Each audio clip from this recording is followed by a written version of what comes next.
Hello YouTube viewers, welcome to my channel Science to Technology. In today's show, Computer Wednesday, we're gonna talk about AMD Ryzen 5000 series, aka Zen 3. So let's dive right into it.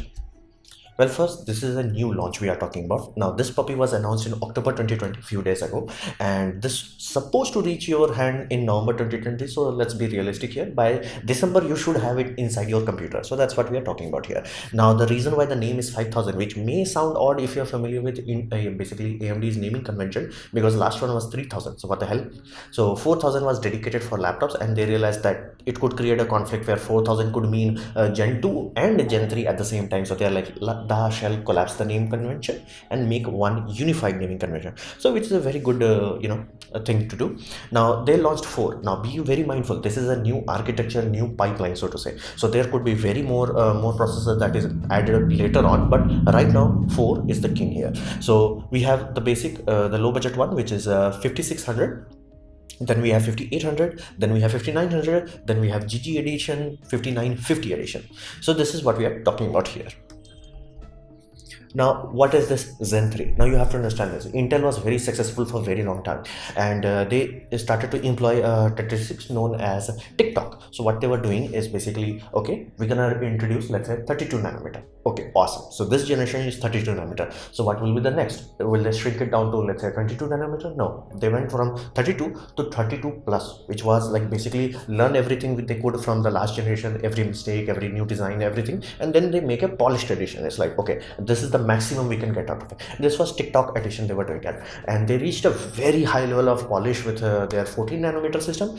Consequence, they kind of stopped after that because practically speaking there was no competition. There was just no competition. AMD was for poor people. So fundamentally speaking, Intel was at a point where they were like, who cares, but they kind of stayed there for a bit too long, and AMD was playing hard on, like they were going bonkers on it, and they started to gain back market share, so to say. And benefit of that is now they are doing the same tick and talk which Intel did. So they already released 7 nanometer processor. So if you have a Zen 2 processor, that is a 7 nanometer system. So you're like, why the hell I should buy this one? Well, this is polished 7 nanometer. It's like imagine this with the power consumption of 4G when it first came out. It used to drain battery crazy. Now it's like, who cares?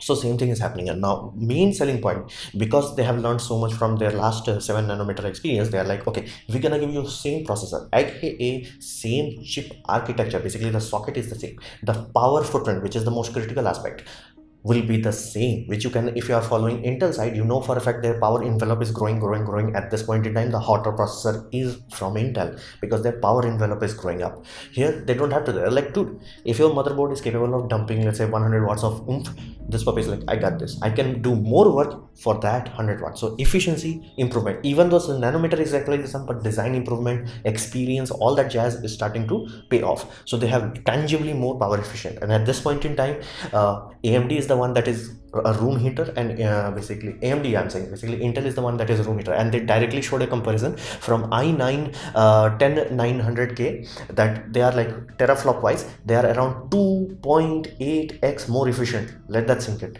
Not 1%, not 2%, 2.8. That means your power bill will be less. That means if you have a laptop, which you could have seen many recent basically laptop videos, they're like, dude, AMD is like, bro, battery life, I got this, and Intel is like, whoosh. So power efficiency, very awesome thing. Now Intel is really good at its craft, no denying that. Undeniably Intel knows what they're doing. However, AMD is taking a kind of different approach. Rather than like going bonkers, going all in, we have the fastest processor. That's why they have not cracked 5 gigahertz yet. They could do that, they can tangibly do that, but they're like, dude, that will cost too much. So let's say stay conservatively at around 4 gigahertz and 4.9 gigahertz at this point in time. But because they are focusing on improving the core efficiency, basically how efficient processes node are getting done, basically instruction per cycle, they are improving that puppy. They are getting amazing yields at this point in time. So you can literally have a scenario where you can have Intel that is running at 4.5 gigahertz get beat by a AMD processor that is only running at 4 gigahertz, simply because of that, because they are improving it. And that was last generation. This time they upped it up. So this time they have 19%, and this is per clock, per as in like per core. It's that kind of benefit. So that is a tangible improvement. That's like that we're going from little bit here and there to like, no, this is better. The end, this is a better. Another aspect is Intel used to joke that AMD is not actually making 8 core processor, not actually making 16 core processor. What they are doing is making small units. Sometimes that unit could be 4 core or 6 core or 8 core, let's say, and they're just gluing it together, infinity fabric and all that jazz. Now, reality is that's absolutely true. That's fundamentally how AMD works, but that was the risk they took back in the days of Bulldozer. I have that puppy. Very expensive, very inefficient. No, not expensive. Expensive would be putting it mildly, but it was the risk they took. Now, Ryzen was completely built on the fact that AMD knows this for a very real fact. They do not have largest fabrication lab. Intel is much bigger. They got the fabrication manufacturing might to afford that. AMD did not. So what AMD did is take one silicon wafer, make as small unit as possible. Now, if you make small unit, the probability of getting good unit out of that is very high. But if you start to make big wafers, the complexity is like, dude, one freaking nanometer offset here and there, and your whole die is wasted. So consequences, yield goes down, and that was the core reason why photography industry has APS-C sensors. It was like back in the early days, that sensor was very expensive to make, full frame sensor, because it was like, you will end up with a defect. So same thing happens with Intel processor also, because they are trying to cram actual whole complete processor. It's very likely that they built it and it's like, nope, this silicon disk barely has like 5-6 processor that are worth selling. So AMD went different route, where like make small units and we're gonna figure it out how the heck we're gonna connect it, infinity fabric. But AMD went hard on it. They worked their ass off. They polished it brick by brick by brick by brick, and at this point in time they can tangibly stand against Intel while having this inferior architecture. However, this time they realized that at this point in time there are many applications that exceed 4-core performance. Basically, they are like 4-core is no longer enough. At this point in time, you can buy games that use more than 4 cores. You can buy applications that utilize more than 4 cores. So consequence of that chiplet design was they had a shared cache. Basically, let's say your processor is like, bro, 4 cores are utilized. They are like, okay, L3 cache, use it, enjoy. You have 16 MB. But here's the deal. What happens if 5th core was requested? Operating system is like, bro, give me 5th core. It's like, okay, now the whole cache has to be replicated here in like another block unit. This was a slowing down point. That's why even though technically AMD has higher performance in processor, the gaming performance was always less, because that was a latency. It's like hop, go from this to another. It's like having SLI graphics card rather than having one awesome graphics card. So this time in Zen 3, they're like, okay, we learned from our mistakes, we figured it out how to do better manufacturing, and we are going bonkers. 32 MB cache shared between 8 processor core. That is mind-boggling. At this point in time, there is nothing that truly exceeds 4 core properly. And even when I'm saying like, more than 4 core, that's like overflow. That's not like, oh, we need more than that. It's like, oh, a bit of overflow.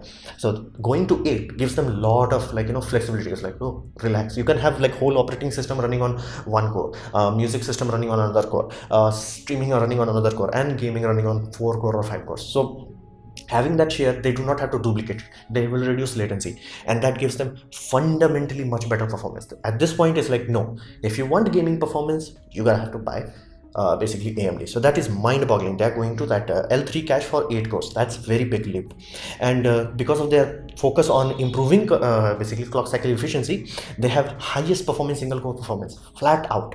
If what they are selling is not lies, they fundamentally have the best processor, because Ryzen, when it came out, it was like a good cheap alternative to Intel. That was the first generation. Second generation, like if you really want to do something more with your computer rig rather than just gaming or like single thread operations, you should go with AMD. Then it became, no, dude, AMD is really good with everything else, like video rendering, streaming, encoding, doing CAD modeling, doing like actual graphics works. Basically, it was good for work, and it can do gaming, which was like okay. But again, it still was the same thing. Like if you had like single thread something, some unique CAD works that like, no, I shall have the highest processing single core, it was like that little bit. This time they're like, okay, the end, game over. At this point, Intel tangibly does not have any technology to combat against, because that chiplet design allows AMD to iterate way faster than Intel can.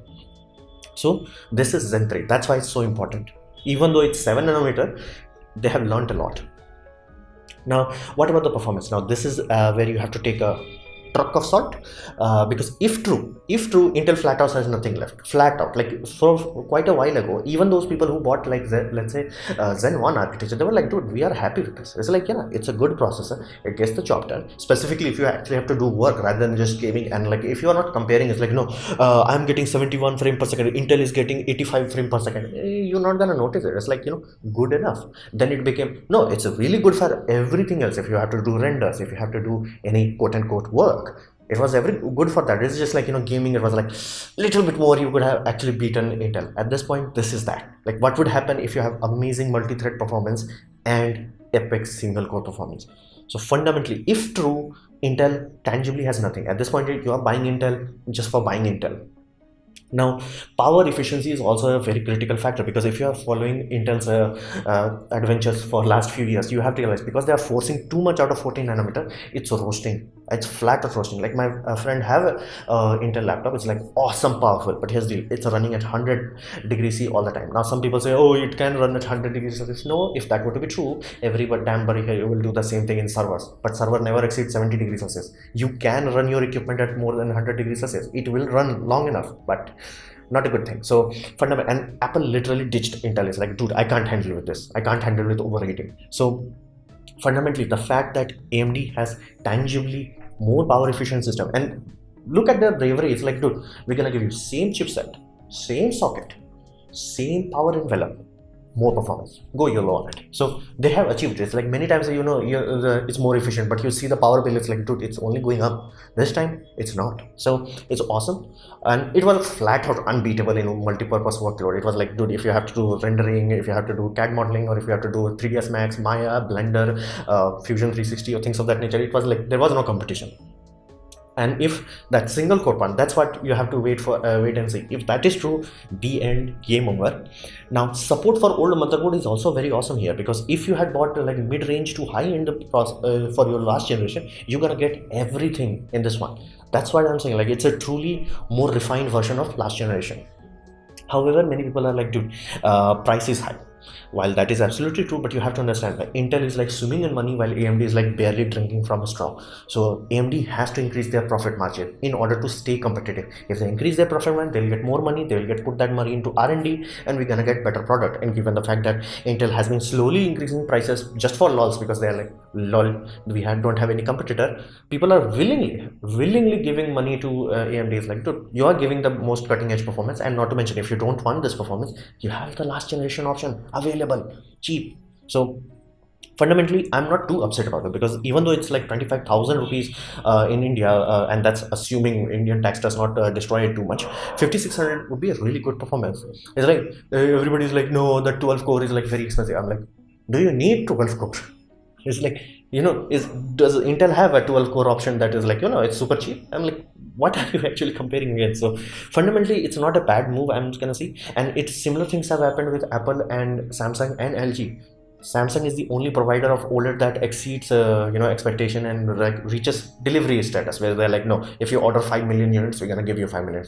Apple was like, dude, we are stuck with Samsung because they are the only one who can do this properly. So they literally paid $2 billion to LG just so you can become a competitor. So it's similar. Like, do you want a company where they are like, two competitors going at each again? Little bit of price, and not to mention, you will still support AMD if you buy a last generation one, and still you will get many of these benefits. Not every single benefit, but many of these benefits. So performance wise, if true, mind-bogglingly awesome. Now what we can expect in the future? Now Intel flat out has started to release 10 nanometers into laptops, and that's what I specified. It's already consuming a lot of power. So what does that mean? That simply means if what their AMD is claiming is true, absolutely, like everybody buys it and it's like, whoa, it's true, Intel have to reduce price. Otherwise, at some point in time, like people will like, no. Like you may think like, their fan mentality and all that jazz. It's not that relevant, specifically when you are talking about like, the fact the world ended in 2020s, and not to mention, not everybody has very big disposable income now. So Intel must reduce prices. Now AMD, when you see the old slides and old presentation of AMD was claiming way far ahead. It was like, Zen 2 sampling now, Zen 3 on track, Zen 4 in design. Because of their chiplet, they can actually do this fact, even though while they have a smaller company, they can actually do it because they have to focus on such a small unit. So you can literally have a processor that has like 7nm core and Infinity Fabric that is 22nm. So you can understand that's why they can repetitively increase so far, and they have delivered. And in this presentation, when like the fact that I'm making this video, they flat out say like, we got 5nm, we are working on it, it's on track, we should be able to deliver you on time. So if that turns out to be true, and even if let's say Intel goes ultra bonkers, because last generation Intel was really not that well in performance wise, and the way it achieved that performance, it was like overcooking it, like flat out. AMD now has the more power efficient system, so that's not a good sell point. It's like, yeah, we are highest performance at this point, like, yeah, we are consuming 500 watts of power. AMD will be like, dude, buy Threadripper. So that is tangible if true, and given the fact that AMD has a good track record with Ryzen, where they're like, no, we will achieve this. If we say 7nm, you're gonna get 7nm, you have 7nm at this point in time. So people are very confident that AMD is gonna deliver the 5nm part also. So AMD is very ready. It's like, if Intel 10nm is really good, and AMD is like, I got you, bro, I got you, come, I got you. So really good thing here. And chiplet design paid off. Like basically that risk they took with Bulldozer finally paid off. That basically Bulldozer laid the foundation of what we are today. So competition is very good for us, flat out. Like whether you like AMD, I don't care, whether you like Intel, I don't care. It's like, fundamentally, if there are two competitors going at each other, rather than be like, oh, that's the superior one, that's the poor one, not that, like going at each other, like really good, that's really good for us. We get cheaper, high performance computation. So I see computational future to be very bright at this point in time, but I will still say, take a truck of salt and be mindful. So this was my presentation about AMD's 5000 series launch, aka Zen 3. I hope you liked it, learned from it. In that case, please click the like button, share it amongst your friends, that will help me a lot. If you didn't like it, didn't enjoy it, I urge you to press dislike, press it twice to show me extra disappointment. Please leave a comment because I try to reply to all of them. Subscribe, press the bell icon if you're free, and as always, thanks for watching.